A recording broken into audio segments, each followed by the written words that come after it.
मनाचे श्लोक क्रमांक 137.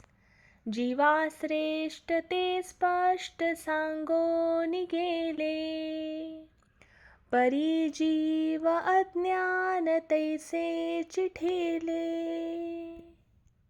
देहे बुद्धीचे कर्म खोटे टळेना, जुने ठेवणे मीपणे आकळेना.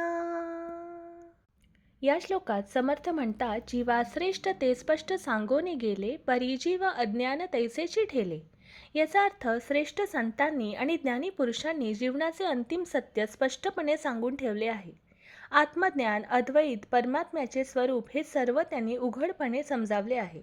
मार्ग स्पष्ट आहे, शिकवण स्पष्ट आहे, परंतु जीव म्हणजे सामान्य माणूस अज्ञानातच राहतो. ज्ञान ऐकूनही तो ते आचरणात आणत नाही. त्याची वृत्ती, सवयी, मोह हे आहे तसेच राहतात. जीवाश्रेष्ठ ते स्पष्ट सांगोनी गेले, परिजीव अज्ञान तैसेची ठेले. मी म्हणजे हा देह, ही देहबुद्धी, शरीराशी असलेली ओळख खोटी आहे हे मनुष्याला माहीत आहे. तरीही मनुष्य देहाभिमानातूनच कर्म करतो. अहंकार, लोभ, मोह, स्पर्धा हे सर्व देहबुद्धीतूनच निर्माण होते आणि ते सहज टळत नाही. मीपणा म्हणजे अहंकार ही फार जुनी सवय आहे.